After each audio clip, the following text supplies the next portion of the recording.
And welcome back to the Dreamer Comics podcast. I'm your host, Omar Spahi, and today, he knows he's handsome, but Bryce Carlson, managing creative director and vice president of editorial over at Boom Studios. Thank you so much. Very happy to be here. I appreciate the compliments. I don't know that I agree, but I will take it. I love it. Well, it's really exciting to have you here.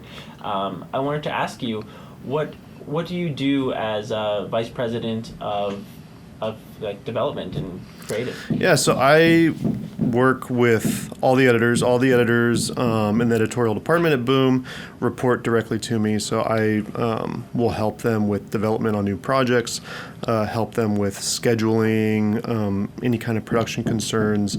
I've been doing this a very long time, so most times I can help them with any problem solving, especially if it's higher level stuff. For example, if someone is dealing with a very abnormal situation, more often than not, I've encountered it before, just having done this over a decade. So kind of there in a lot of support role, and also making sure trains are running on time, and making sure that, people have a outlet if they have any kinds of, questions and just need some help on things. Yeah. And so when you talk about, you've been being there for more than a decade, you've heard that you put 10,000 hours in. And yeah. So I think you've kind of encountered all the problems that you can kind of encounter at your job, right? Yeah, but the beauty of comics is there's still new problems. There are still things I've never seen before that pop up every so often. That's kind of the fun. That's why I really love the job. I'm definitely not a fan of the mundane and just doing the same routine every day. I like some spontaneity. I like new challenges, so comics definitely provides that. I love it. So walk me through, when a new project's going out and you're looking for a team, how does that kind of come to be? Yeah, so, it kind of depends. We do a pretty even split between licensed comics and creator-owned projects. When a license comes on, we sort of sit down and figure out what that creative vision is before we even acquire the license. So we kind of go in, sit down with some people in editorial and really try and figure out what's the Boom version of this project and how would we want to do it, and then go in and try and lock it up and sort of already do some of that early development work before we even, pay the advance and get the license. So we're big believers in only doing licenses that we care about and that we can do the right way. There's been plenty of times where we've pitched on licenses and licensors were like, well, we don't really want that. We want you to do this, this, and this. And we're like, okay, cool. We're definitely not the best publisher for you. And that's totally fine. There's so many great options right now.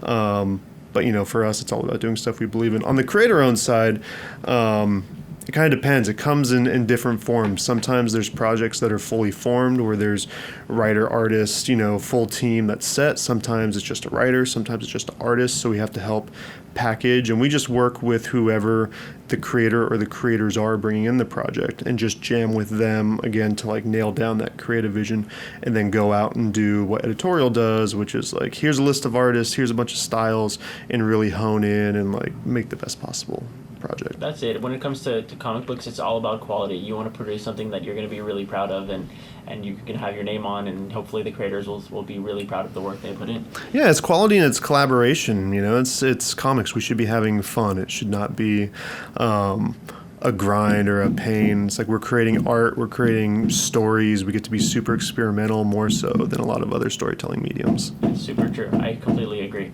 So one thing that I was really curious about was, how did you get your start in comics? This is a long story, so buckle up. Here we go. I'm tightening it up. So I started reading comics when I was about, I think I was 6. Okay. That's my first introduction. My introduction was actually through the Marvel Universe cards in the 90s. I discovered those at one of my older brother's friend's house, and I was just enamored with the characters and all the stats on the back and all that stuff, and then found out that there are stories about these characters, at the thrift store and stuff. When I used to just go in with my mom, go to the store, and cool, there's a rack of comics, and just kind of got into it that way. Obviously, it was mostly superhero stuff at that time. Kind of followed it into that initial Image boom, and then I was kind of out of comics for a long time. I got into high school and was like surfing a lot more and discovered, girls and just sort of switched my priorities. So fast forward to graduating college and trying to get into the entertainment industry. And so I just knew I wanted to do something creative. I didn't know if it was going to be something in the film industry, something in publishing, toys, whatever. I just wanted to do something that was creative. It was a terrible time because it was 2008. So it's just like no jobs to be had. Writer's strike was right around the same time, so it was really tough. I think I remember I did a count of sending out over 200 resumes before, finally I was just like waiting tables and getting paid to be audience member on what was it, A Deal or No Deal, and like just random jobs like that, being a courier around town, just really trying to survive. And then one day, kind of just fell into the Boom opportunity, which was a friend of mine from college. She was working at a production company and would send out a weekly email of just like, here's job opportunities, here's the UTA job list, here you go. And I saw this thing for Boom Studios, comic book publisher, just looking for a temporary person to come in, do shipping and receiving. I was like, oh, I like comics. I used to love comics. This sounds fun. And it was like steady work instead of waiting to find out what my waiter shifts were going to be. It was just like, cool, I can go in. It's two weeks paid. And I walked in the door, and it was, again, this was 2000. Yeah, this was 2008. And walk in the door, and it's just boxes everywhere. Like, no, it was super early Boom days, super scrappy. I walked in, and it was like, there's no reception or anything. It's just you're in the editorial bulletin. There's like 3 people at desks working, and I was like, all right, I guess I'm going to figure this out. But there was something about being surrounded by comics again, and while I was working on my lunch, I would just read all the Boom books. Everyone there was very gracious, especially when they found out that I was a sort of like lapsed comics reader. So every day someone from editorial would be like, here's something that you missed, you got to read. Here's Preacher, here's this, here's that. And that was really cool to sort of like get me up to speed real fast. And then when my 2 weeks was up, I was just getting ready to say goodbye, and then Ross Ritchie pulled me into his office and was like, hey, you've been kicking ass, and people have really been noticing that you're in here and working for it, and seemed like a good fit. The only position we have open is the executive assistant, which would be Ross's assistant. And I was just like, yep. Didn't ask how much it paid, didn't ask about benefits, didn't ask about anything. I was just like, there's someone who's offering me a job, and I've just rediscovered this thing that I loved many, many years ago, and it just like reignited the fire inside, and it was just a perfect situation, and haven't looked back since. Kind of like just was on Ross's desk for about a year, which was incredible because it was instant just access to publishing, entertainment, diamond distribution, the whole gamut of things that go into comics. And so it was this intense crash course.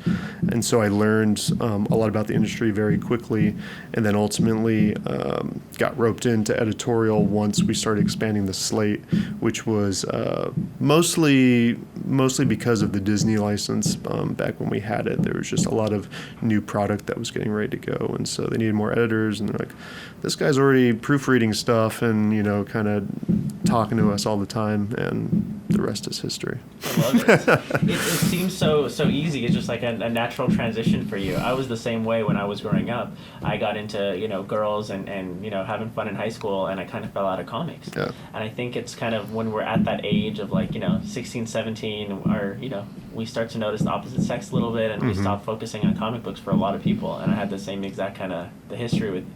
It's super cool to hear about how you kind of started off at the as just a temp person and worked your way up, because one thing I've learned by doing this show is that if somebody's an intern now, you better watch out, because in 5 years they're going to be running a comic company, and that's what's happening with you now. Yeah, we've had multiple people at Boom who have come in as interns and then never left. Yeah, still here, still kicking, which is great.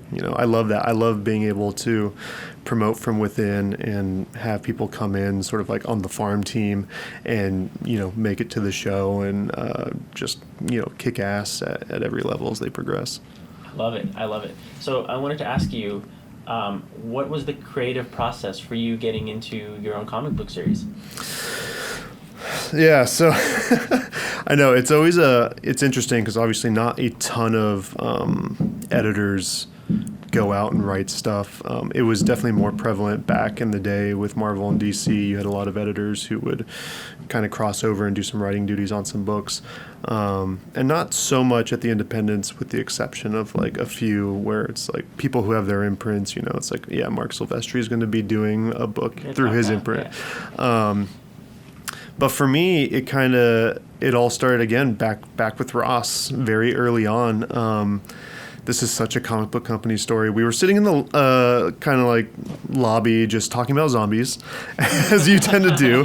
And we were just kind of talking about a lot of the different zombie movies and zombie stories that we really, really loved over the years. And I told him about this short script I had written for a contest like the previous year that was about the zombie virus passing through cigarettes.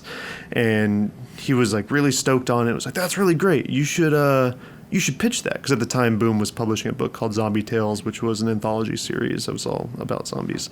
And I was like, oh, okay, cool. And he was like, no, you should really pitch it. I was like, no, yeah, maybe. And he's like, no, you should go over to Mark Waid's office right now and pitch that book. And I'm just like, what is this guy talking about? Like, I'm 22 years old. I've never pitched a thing in my life. And I'm just like, it's not even a thing that I'm thinking about. And in true Ross fashion, he's like, Mark, come over here. And I have to sit there and pitch Mark Waid, like cold in the middle of the office.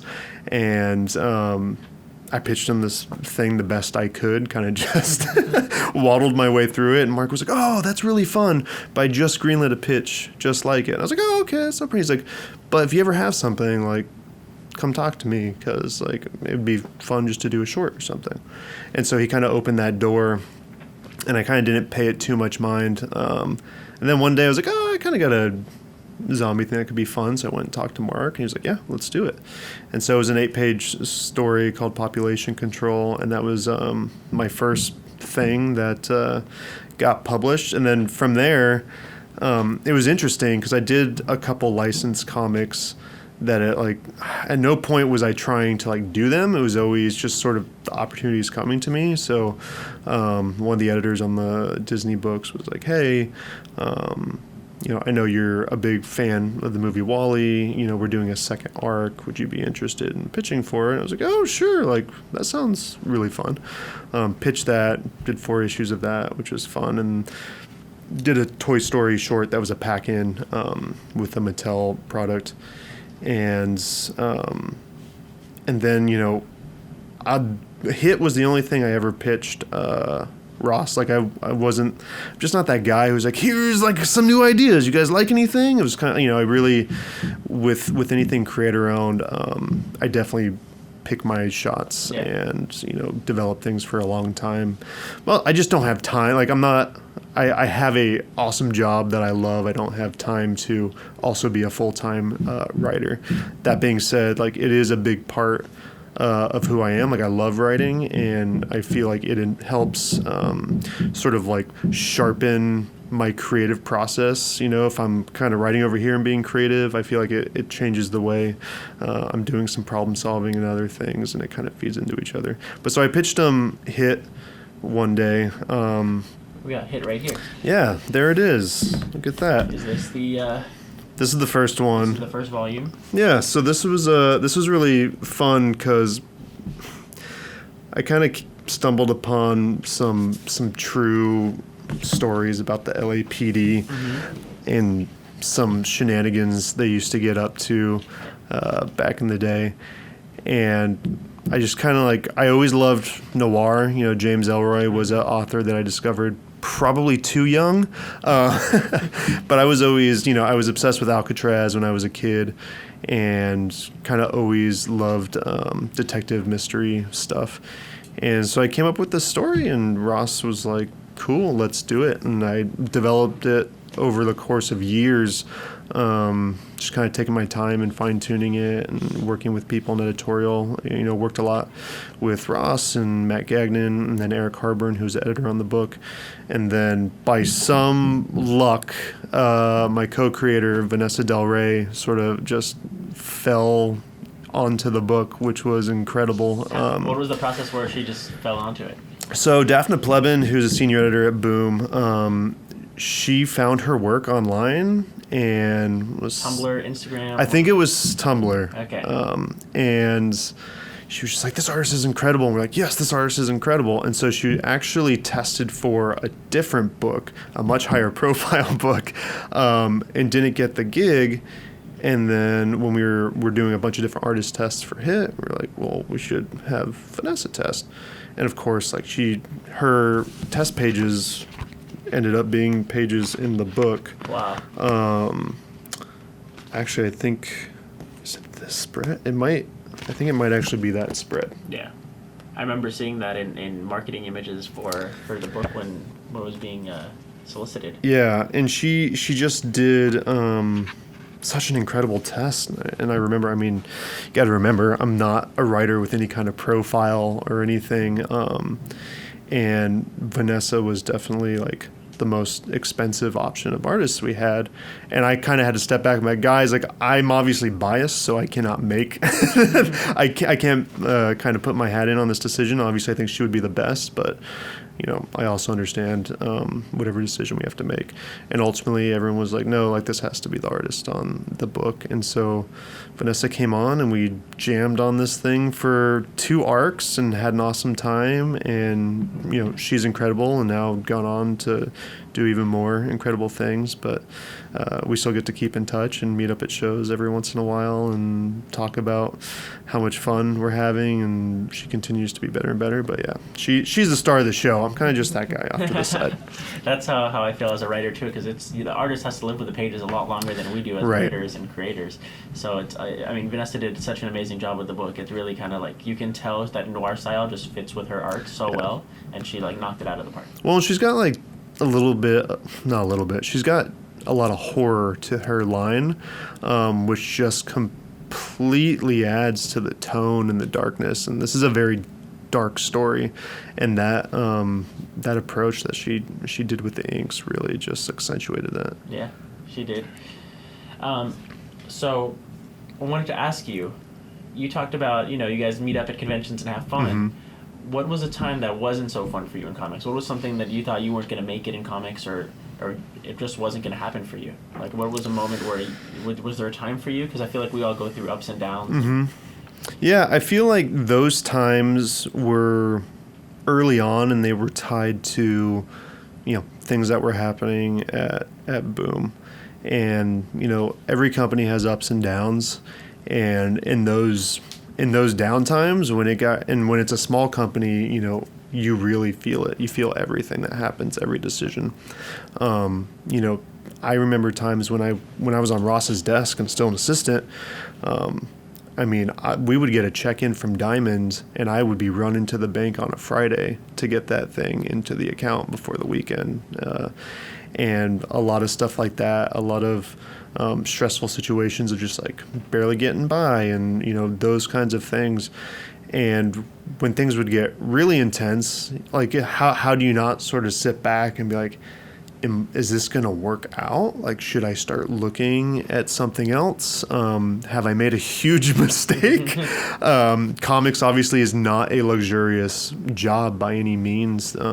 It's an industry powered by passion. Absolutely. I think we all, could be making much more money doing something else, but this is what we love, and the creative freedom that it affords is, to me, worth more than the paycheck. And I love showing up to work every day.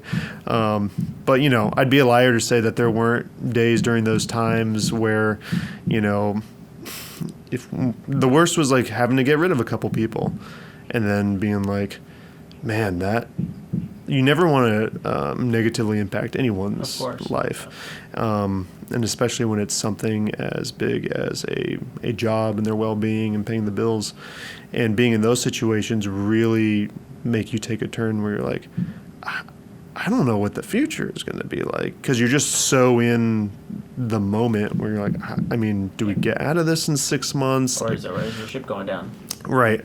And there were some dark times like that, but, you know, luckily I was always surrounded by a very incredible team. If nothing else, like just the survival instincts of the people I've worked very closely with over the years is awesome, and seeing the high level of problem solving, the determination. I mean, when you're like being like, we need to make payroll, like that's some real shit. Yeah. Like that is, you don't have a choice. That's do or die. That's an intense thing, because at the end of the day, it's like the people in the office, like you have to put them first to make sure they're taken care of, because if you lose them, you lose everything.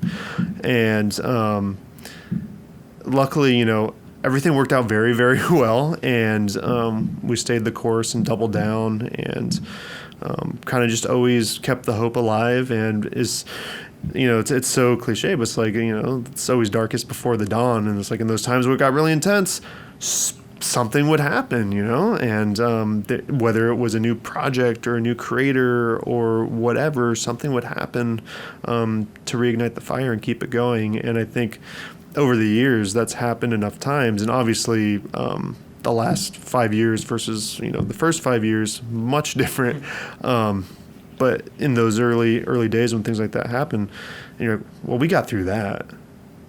We can get through anything, you know. It's like bring on the new challenges, because now we've got our war wounds and we're ready to go and do it, and it kind of just makes you that much more confident as things pop up. I love it. You're an optimistic person. You're somebody. I try to be. Positivity, and it's interesting because it's, you know, there's been such a growth, especially since Boom has gotten investment from Fox and had partnership with them, and I think that's helped kind of solidify them as such a major comic book company.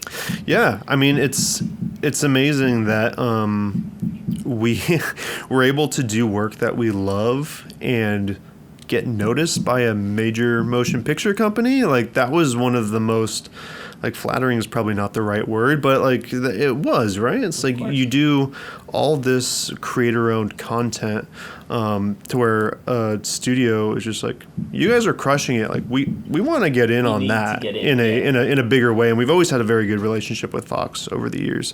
But that was one of those things where it's just like, wow, like how many times does that happen? Not very often, so it's very special. That is, and I mean, it's a testament to the hard work you guys have put in on your books and what that process has been like. Yeah. So you have done a prose book recently, and you are one of the editors on it. Yes. So you want to talk a little bit about? Yeah, I can talk about this labor of love. So this was a book that came out earlier this year called Six Figure Crowdfunding. Derek Miller, the author, he was the business manager for Cyanide and Happiness and their company Explosum, who've had a great relationship with them over the years. Derek came to me one day and was like, hey, you know, I've done a bunch of Kickstarter campaigns. I feel like I've learned so much that I need to write a book about it. And I'd really love to do this thing. Like, I don't know if this is something Boom is into. I know you guys don't really do business books or prose. So if you guys aren't interested, like, which publishers would you suggest I go and talk to? And I talked to him and I was like, this is amazing and so relevant for our industry. I mean, you see right now how many people are doing Kickstarters and self-published stuff, and it's there's a lot that goes into that process. I feel like people don't think about, and I feel like a lot of times creative people can get blindsided by fulfillment or, you know, different, you know, taxes and things that go into it. And I was just like, this feels like a very important book, and Derek's voice is awesome. Like, he's very funny. It's a very accessible way to digest this information. And so, yeah, I brought it to the table, and I'm just like, I know this is way out of left field, but this is a book that I think could be very useful and we can have a lot of fun with. And it's something new. I'm always into experimenting and trying something that's outside of the norm with us, seeing if it sticks. I think it's something that's super important now because the barrier for entry for comic books used to be, impossible. You used to have to know somebody to get Right. in and pitch them, and you have to have credit somewhere else, and so it's this whole thing. But now with Kickstarter, they've kind of opened the door. And the fact that Kickstarter has its own section just dedicated to comic books, and it just makes sense that it's a natural transition for this book to be there and help people kind of fulfill the role. And not only just kind of like reach their goal, but surpass it, get to 6 figures, because I think that's everyone's goal with Kickstarter, is you want a book to get out there and you want a book to be successful as opposed to just kind of like, I just want this book to get done, and like, I just want to do it for me. It's like, when you do a book, you're proud of it, and you want to get it out to as many people as possible, and I think this book helps do that. Yeah, and it's Derek who's run, multiple 7-figure campaigns, and then it's filled with advice from other people who have done these monster campaigns as well. So it's really just getting all the straight dope from the horse's mouth of people who have done it, and then be like, this is the thing that sucked, this is what you shouldn't do, and going down the line. So I was really stoked that Boom was down to take a shot at it, and I feel like it's going to be an important book for people for years to come. Yeah, I agree. I mean, there's only like 1 or 2 other books on Kickstarter, period. And so this is something, especially for the comic book market, that I think is just, and everyone is doing Kickstarter now as like the new thing, and it's like I can't go a day without seeing a new Kickstarter project getting launched, and it's just a testament to the medium, and they're putting out such quality books. And and it's got really cute little illustrations too. Oh, nice! Throughout the whole thing by Joy Ho, who is incredible. It looks like a little party going on there. It is a party. It looks like fun. That's awesome. And so with your next projects, or like whatever you have coming up, what's something you look for whenever you're like, okay, is this pitch gonna work or is this pitch not gonna work? Yeah, that's a good question. It kind of depends. I mean, is it creative team? Are you looking at the concept? It's a little bit of everything. So, I mean, this is I've worked with Cyanide and Happiness for a lot over the years. Cyanide and Happiness. It was actually like my first webcomic back in college, and my friend, later to be wife, was a big fan as well, and so we were super into that. And I remember when I was with Boom exhibiting at San Diego Comic-Con years ago, they were boothed right behind us, and so I was like, I gotta go introduce myself to these guys, give them some books and stuff like that, and sort of always kept up with them, and then finally found an opportunity years down the line where we could do some publishing with them, and so we did 2 strip collections, and then we just did this book earlier this year, which is a guide to parenting by 3 guys with no kids. I love it. Which is really, really fun and a new format. So the other books we've done are like traditional landscape strip books, and then we wanted to do this one more as sort of like an impulse buy guidebook. And these guys are great. Dave, who did all of the commentary in it, is hilarious and amazing. And so that was one of those books where just like, I'm like, I love these guys. Their books sell really well. I think this idea is hilarious and also potentially a program. It's like if this one works, like we could be doing other guidebooks in the Cyanide and Happiness fashion. And so that was kind of my thinking with that. But it really depends. Earlier this year, signed a book deal with R.L. Stine, which was like, cool, it's R.L. Stine. He wants to do graphic novels, That's easy. Yeah. It's a no-brainer, but then also he sends in a pitch for the first book, and it's just like, yeah, this is absolutely killer. So there's that, and then sometimes it's like it is kind of someone who comes in who doesn't have a name, but it's a really sticky concept, and they have samples. Sometimes they're up-and-comers who maybe have just done a story here or there. Maybe they have something in a Marvel annual or something, and they're looking to get into the creator-owned game and tell their own story, and you just get something like this. Sounds amazing. And a lot of times it's really the passion of whoever's bringing in the project. Whichever editor sort of was just like, I'm throwing all my chips down on I think this book is amazing. I think we have to publish it, and here's why. So it's really across the board. It just, whatever is a good quality book with some people that you're like, it's anything and everything that, as long as the book is something that you think will do well or sell, or Yeah. do you always consider numbers whenever you're like, okay, should we go with this book, or is this something that you kind of would go, okay, the numbers will figure themselves out, or is that something you kind of think about when you think of sales and stuff like that? The numbers are always a part of it, for sure. So the way we sort of look at it is we look at creative first, and if we're all like stoked on the creative, they're like, cool, let's cost this thing out and see what it actually looks like. Which is important to do, not only for us, but also for the creators. You want the creators to be set up for success. We never want to publish a book that we're like, oh, this book is just going to like lose money forever, but we really like it. Like, that's not a good service to the creator, and it's not a good service to the company.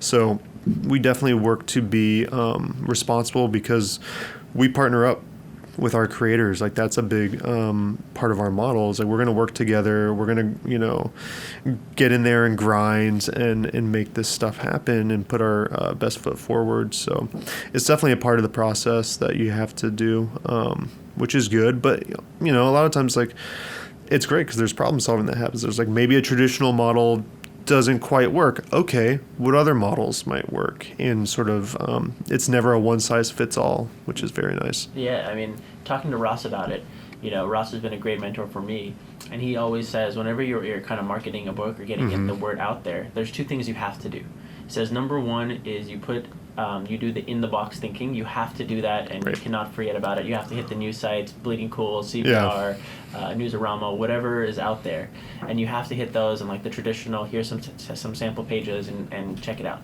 and that's important because that actually gets people seeing stuff. But then the second thing you have to do is go out there and do out of the box thinking. Right. And stuff that's always kind of stuck with me because that's something that kind of gets people going, oh, like, have you seen this thing that's like new and weird and funky? Because that gets people talking about it. Yeah, for sure. And it's the same for marketing as it is for going and finding creators and people to work with. Obviously, if you're an editor and you're at the show, yeah, you have to go do Artist Alley. Definitely go do Artist Alley and do that. But also see what literary guests are there. See what else is going on. Go to this party that maybe wouldn't be a regular thing and see what happens. I mean, that's what happened with R.L. Stine. Just like, I emailed him before San Diego last year, and was just like, sorry, you're going to be at the show. Would love to, just kind of meet you, introduce, and talk a little bit. He had no time for meetings, and I was like, okay, well, I'm going to be at the Scholastic party, so if you're there, let's meet up. And he was like, oh, I'll be there. That's great.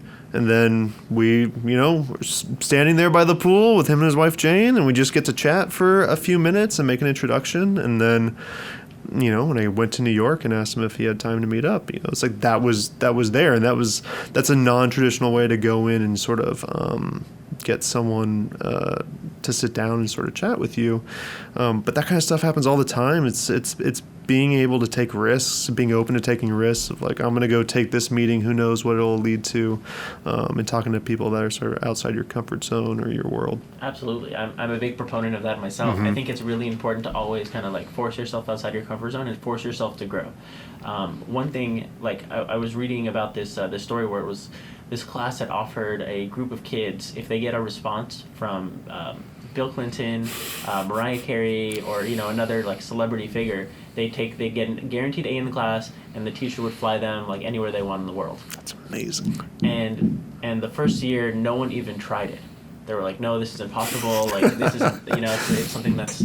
But then the second year, he like framed it in a different way, and he said, hey, listen, no one's tried this before, but you just send out, find out who who knows them, or who can get close to them, and if you put in effort, you'll get that A. Yeah. And the year after, 13 out of 20 students ended up getting it. That's incredible. Because all they did was able to reach out to people and like form these connections, and that's how it happens. You have to kind of put yourself outside this comfort zone, send a blind email to R.L. Stine, and the worst thing that happens is like you're in the exact same position where you start. Exactly. And you don't get a response. It's like, okay, whatever. That's fine.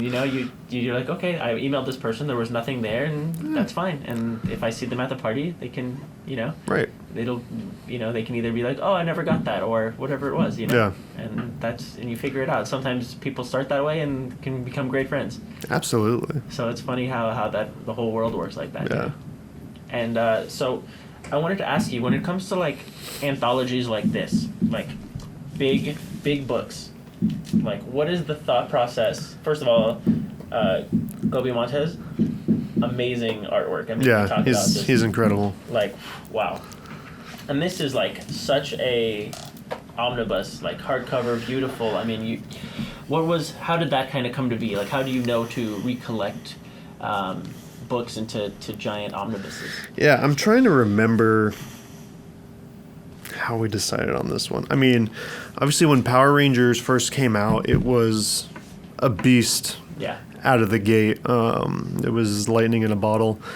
And I don't think that this was like originally in the publishing plan. I think once we saw the hunger and the audience and saw all of the feedback where people obviously were excited about Power Rangers, like diehard Power Rangers fans lost their minds, but there was so many casual fans who were just like, this is a very good superhero book, like just straight up. And I think that was one of those things like, why don't we just treat it like that then? Why don't we do like a big absolute, ish edition that's a big book that's oversized, that's got a ton of content in it, that's got exclusive content in it. It's got some nice foil on the cover.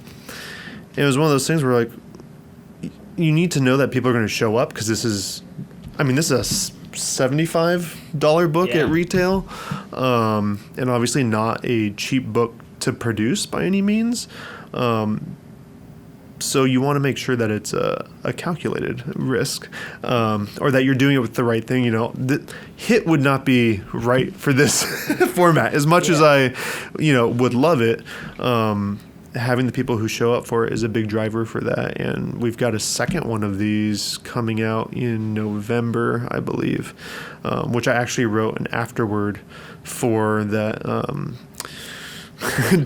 Chronicles my time with the Power Rangers and sort of my experience with this license, which has been for many, many years and being there very early on and up through now. So I've heard a little bit about your time with Kyle, talking back and forth about how Kyle kind of pitched you the original stories. But what was your kind of experience with Power Rangers kind of growing up or with the license, everything? Yeah, I mean, I remember I remember very clearly, like it really was this overnight sensation in '93. And I remember watching that first episode on Fox Kids when it was on. And then the next day, it was like we were all playing Power Rangers outside, and it was this. It was just this crazy thing that took over and was really fun. And I only even stayed with it for the first few seasons, and like comics, went off to go do other things. But then at Boom. To real quick circle back to my story before, one of the big turning points for me when I started working at Boom and started catching up on all of this content I had missed is I flipped the switch in my brain where I was like, oh, comics is a medium. When I was young, it was all superhero stuff, right? It was just DC, Marvel, the Image books, and that was it. And so when I was reading a lot of those Vertigo titles I had missed, and reading, Walking Dead and all these things, and realized like, oh, you can just tell amazing stories here. It doesn't have to be this thing that I thought of as a kid. And that really opened it up for me because I had developed such a love for film, and was just a big fan of storytelling that I was like, oh, this is really cool. And so when I was working at Boom and we're looking at like what are potential licenses we could be going after, and I was like, we'd be talking about stuff and Power Rangers would come up, and I was like, I think Power Rangers would kill. I just think this thing would kill. Like, not to speak ill of any work that anyone's done, but I was just like, I've never seen a good Power Rangers comic. All the stuff that I looked at, I was just like, it's never been done extremely well at a high level. And I think with our creative instincts and our editorial team, and our marketing, and I was like, I think we could just kill this thing. And so we went after the license early on, did not get it, went to another publisher, and when that publisher, lost the license, we were there to continue having conversations.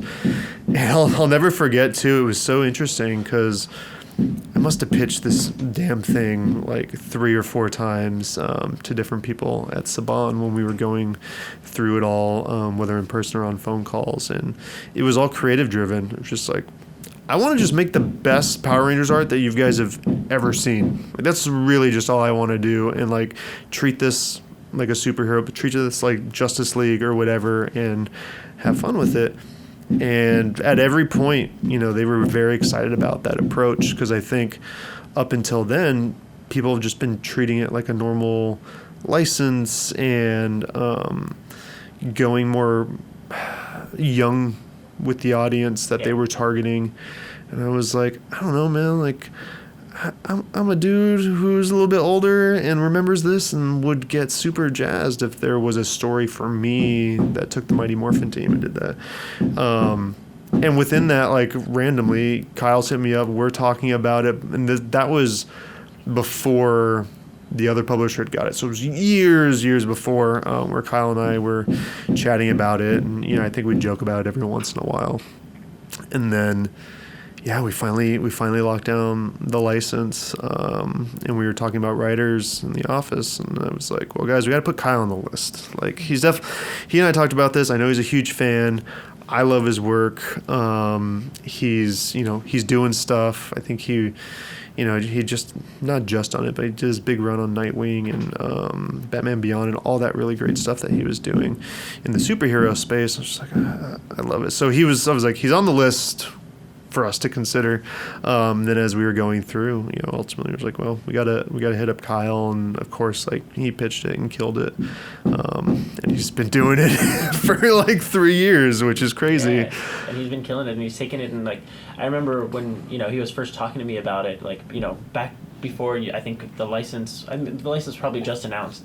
Yeah. He was like, oh, like, I had this idea, and it's like, it all centers around like Tommy and like Tommy coming into his own, and to see how it's kind of evolved from that into this like just giant like Power Morphicon like unbelievable way where it's wild. Kind of incorporated all the different generations of Power Rangers. It's so cool to see how it kind of evolved from that simple concept to that next level. Yeah, and it's funny too. So going back to wanting to make the best possible art,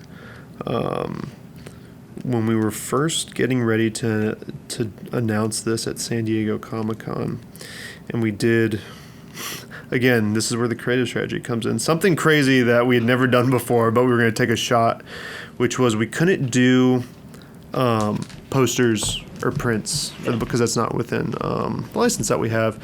And so I was like, well, what if we did one-page comics? And we could do 6 of them. One side would be a cover image with the Ranger. The other side would be a piece of sequential storytelling, and there'd be a different, story page on each of them. So you'd have to collect them all. And we blind bagged them at the booth. And I think they were like $5 or something. And we did a crazy intermix trying to find the Green Ranger and stuff in there.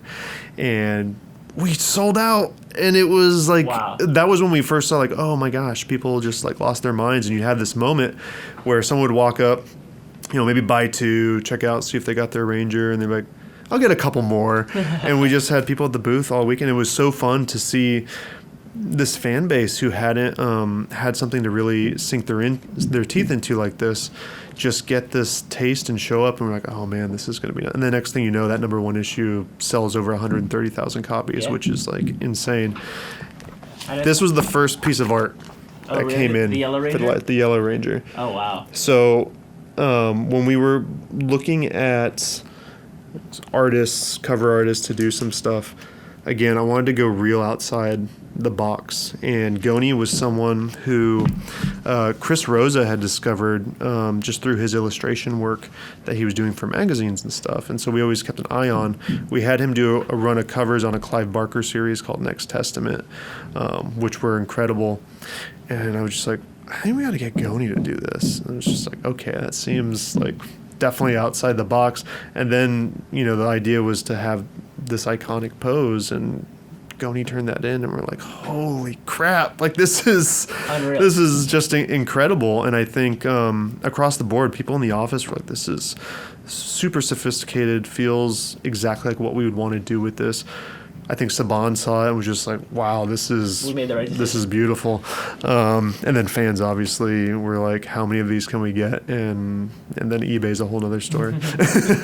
So when it came to like taking the book out, I know you guys did a 0 issue before the first issue. What was the thought process behind that? Was that a good decision as far as like getting the hype up for the book, or was it more about like, okay, we have these covers, or what was the thought process behind like the 0 issue before the first? Yeah, it was definitely a strategy. So the idea was to drop a 0 issue and then 2 months later release a number 1 issue, with the idea being that to help instill confidence with retailers, while they were selling their number 0 issues, they would be placing orders for number 1.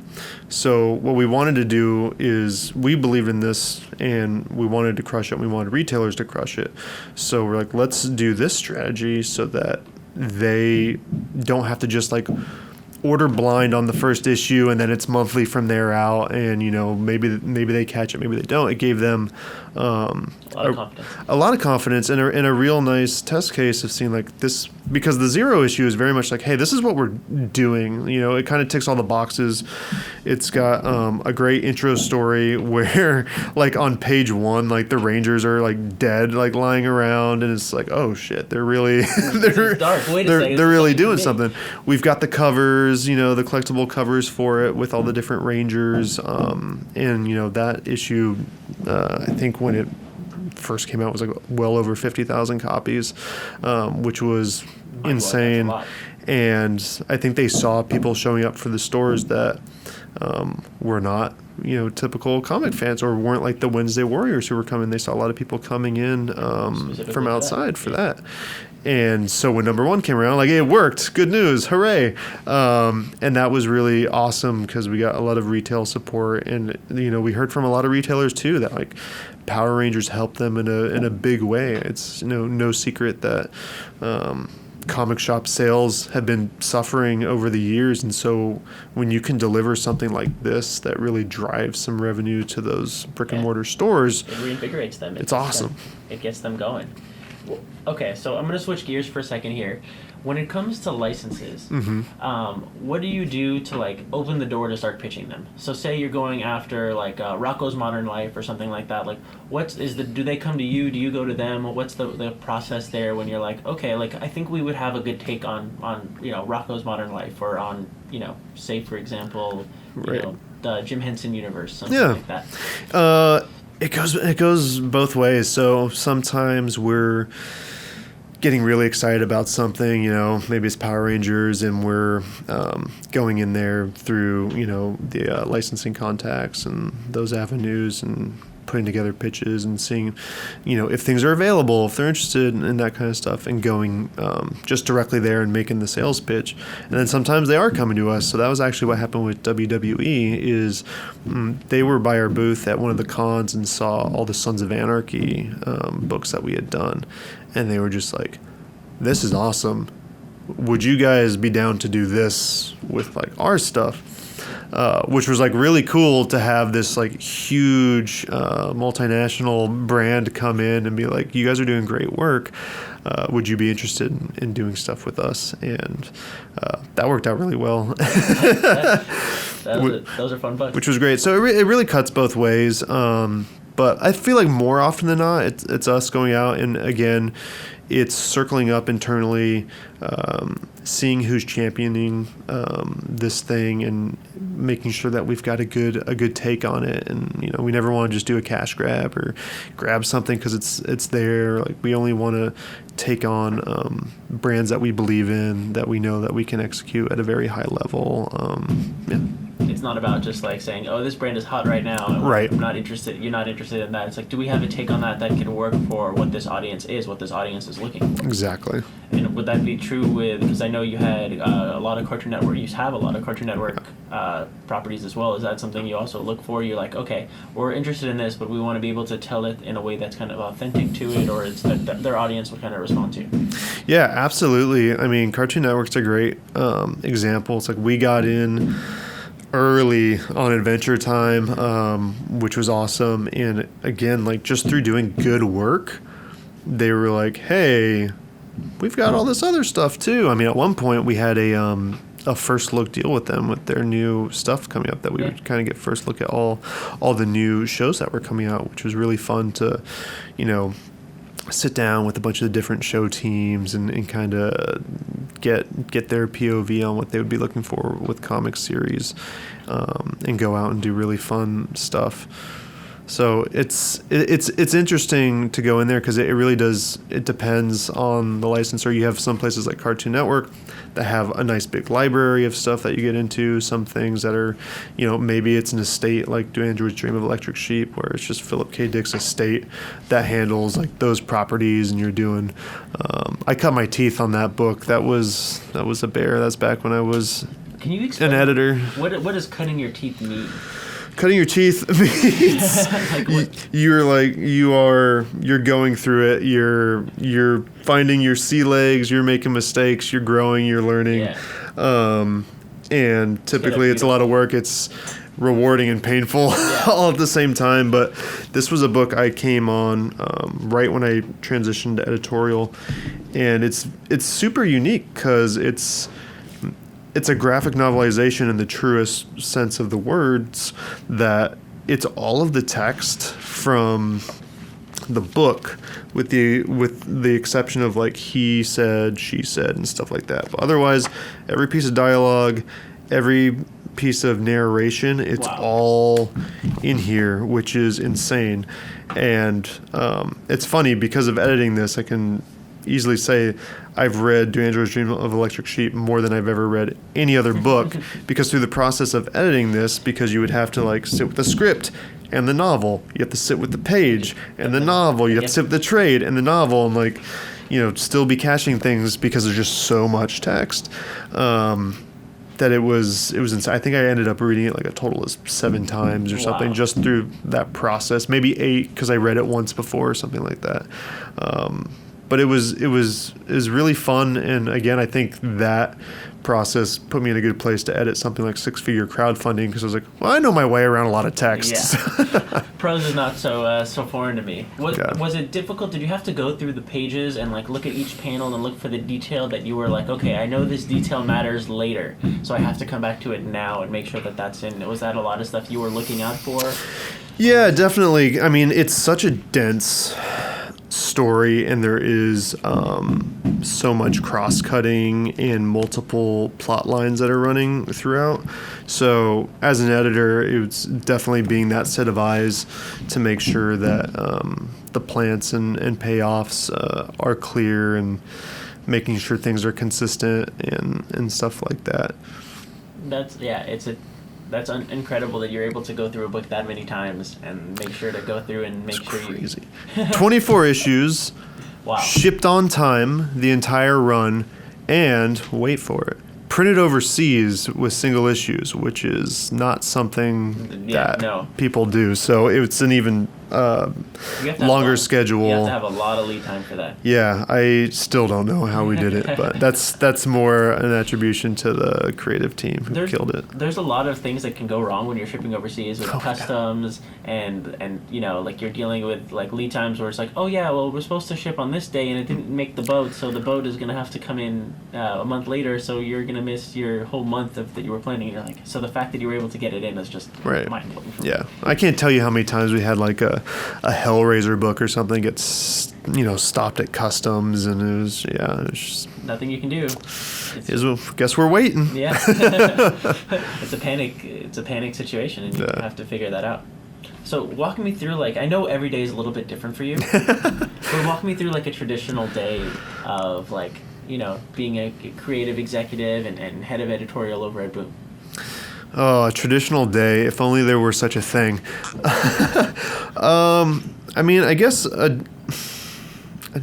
kind of routine day is probably a couple meetings, a meeting or two. It depends. I do regular meetings with all the editors. I do some monthly meetings that are focused on different parts of publishing or market meetings and stuff like that. So probably a meeting or two in there where I'm going over a project or multiple projects or a season of scheduling or something like that. A lot of scheduling, when I can, though I got to kind of pick my days on that because that's such sort of I'm working so far ahead on things where it's like being able to sort of sit down undisturbed and stare at 2020 and mess around and do stuff like that and get that going.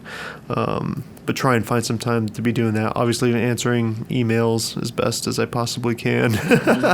And reviewing a lot of stuff. I'm reviewing cover dress and things on all the books that we're doing. Sometimes, reading new issues that people are sharing of projects that are launching. All over the place. I might be talking to, operations about, I want to do a crazy holofoil cover on Power Rangers or something. Like, let's figure out how to make it work. Or, working with marketing on some different stuff of letting them know some things that are coming up and when we're expecting stuff. So you have to, so they have a little bit of hype to get stuff going. Yeah, for sure. There's a lot of, I guess my day is like a lot of editorial, but also like a lot of the other departments as well. Like I interact with all of them in different ways. So you have to keep everyone abreast of what's going on, and you have to kind of like steer the ship in a way that like, this is what's coming up, so this is what you need to know to do your job. Right. Well, and it's like too, it's like if I'm the one who's spearheading a crazy idea, like deciding to, polybag Power Rangers number 25, there's a lot of people I need to like sit down and talk to make sure everyone has the information they need, that we have a schedule, that we are doing our job on the financial end and costing and making sure we're all prepared for that. How's it going to get designed? All those different things. So that'll usually be me running around a little bit. Luckily, I get a chance to like not sit down and walk, which is good for the soul. Yeah, if you're working and staying up, it keeps you in good health and gets you going. Exactly. Get more done that way. Exactly. Well, I wanted to touch base on something you said earlier. Yeah. So in 2020, you said you're looking that far out as of now. So now we're like mid 2018. So you're still like 18 months ahead, and looking at like the schedule and like what's coming out that far ahead. I have to be. Wow. I mean, it's the only way to, one, make people's lives easier in the office and making sure creators, editors, and again, people across the organization have ample lead time to not be rushed as much as possible on as many projects as possible. But also just like the book market side of the business functions on this extreme timeline that is so much different than monthly comics and distributing through Diamond and soliciting through previews. You have to be out ahead because we're distributed by Simon & Schuster, so we're delivering seasons of content to them like so far ahead of time so that they can get their heads around everything and go out and sell it to buyers in the book market who are ordering, super far in advance on things. But also making sure that everything's very targeted and the strategy is there. It's like, what are we looking at for holiday? What's the stuff that we want to position for conventions? All that kind of stuff. So, got to be as ahead as possible. That's just incredible to me because I feel like a lot of other companies are like 6 months ahead and they're like, oh yeah, we know what's coming up in previews and we know that this next month is this, but that's still 6 months, and to be 3 times that is just incredible and just shows how focused you are to be able to balance the now with a year and a half from now. It's taken a lot to get there. I mean, don't get me wrong, there was plenty of years where it was like down to the wire, and times we were like, what the hell are we soliciting next month? All those kinds of things, which are very very normal, especially for a younger publisher that's trying to do stuff on this crazy monthly cycle of comics. But luckily, we've put together just such an incredible team, and everyone's just very good at what they do. So it just makes it easier and easier to get a little further out every year. Yeah. I wanted to ask you about Snarked. Yes. So tell me a little bit about it. So Snarked, again, was another book I worked on very early in my career. So Roger Langridge had pitched this book to Boom, and we picked it up. So originally we had an all-ages imprint called Boom Kids. Mm-hmm. That's pre-Kaboom. That's pre-Kaboom. So we started with Disney stuff. Don't believe we did any creator-owned stuff through that. And then when we, long story short, that experiment did not go super well. At that time, no one was publishing kids comics. And we were like, we believe in this next generation of readers. We need to be putting out kids comics. First foray was not super hot. So, we took a beat, rebranded, sort of rethought our approach. And this was one of the launch books to come out through Kaboom. And it was the first creator-owned book to do with Roger. And it was just so much fun, It's Lewis Carroll with Roger's twist on it, and doing all this fun stuff. And it was pretty incredible that for our first creator-owned book through the imprint, it ended up winning an Eisner Award. Wow. And it was a lot of fun. I mean, it was 12 issues. Like I still can't believe that we did 12 issues of this book. But it was really, really fun to work on. And Roger's just an incredible talent. I always tell people I think he's one of the most underappreciated cartoonists out there. But when it comes to talking about Eisners and being about that, what does an Eisner mean to you and to your testament and your work that you've seen in? Because Boom is constantly in there in the conversation for being nominated for Harveys and nominated for Eisners. And yeah, I mean, it's a badge of pride. Like, that's the big one in the industry. So it's so silly, but like being nominated really is awesome, and sometimes even more rewarding, although I don't think people necessarily would see it that way, than winning, just because the process of being nominated is so much different than the process of winning. Mm-hmm. When you're nominated, it's a very small group of judges who are culling through this material and choosing what gets put on that ballot, as opposed to the whole industry who, can be voting for friends or voting for what they actually think is the best book, yeah. Or maybe didn't read anything, but they're just clicking a box or whatever. So it's a very interesting process in that regard. But it definitely, I mean, as an editor, as a creator, I mean, even as anyone at the publisher, when you get an Eisner nomination, it just adds an extra layer of validity to all the sweat equity that you put into something. If you're in operations and you busted your ass to get the shipment in on time or something and had to do something, and you see that book win or get nominated for an Eisner, you're just like, man, I was a part of that. That feels really good. Such a feeling. You're like, oh man, we made it. To me, that's the ultimate we made it moment. Getting nominated for an Eisner is just amazing. Yeah. I have one last question for you. Yes. As you know, I ask this question to all the guests. What advice would you have for any aspiring creators, writers, editors, future Bryce Carlsons of the comic industry? What advice would you give them to kind of make it in comics? That's yeah. I mean, there's so much advice. It's tough too, because it's not a one size fits all. I feel like there's so many ways to get into comics and so many ways to be successful in comics. But I think the biggest thing for me is just keep thinking outside the box, keep experimenting, keep trying new stuff. Take chances. I feel like fortune favors the bold. Get out there and don't be scared to throw out a crazy idea and make a big change, whether that's in the content you're putting forth, whether it's in what you're doing yourself personally in terms of routine and approach. just be open to changing things up and trying something new. I'm just a big advocate of change at every point. It's like if there is a process that isn't, working when I'm at work, I'm like, cool. Like, do we just blow it up and do something new? Because like we could do that. That's totally cool. If there's a better way to do it, let's go do that. So I think it's constantly reevaluating and being open to evolving at every step. I love it.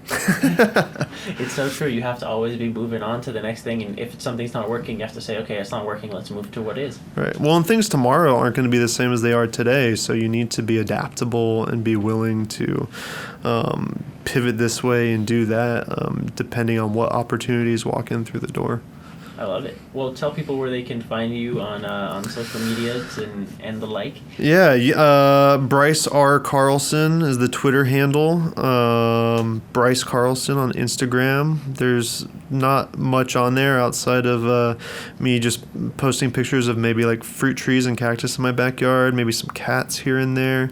And then I'm on Facebook, but I haven't checked it in years, so it's kind of just there as an archive, I guess. Greatest hits. Yeah, exactly. Everything filters there, so it seems like I'm active, but I'm not really there.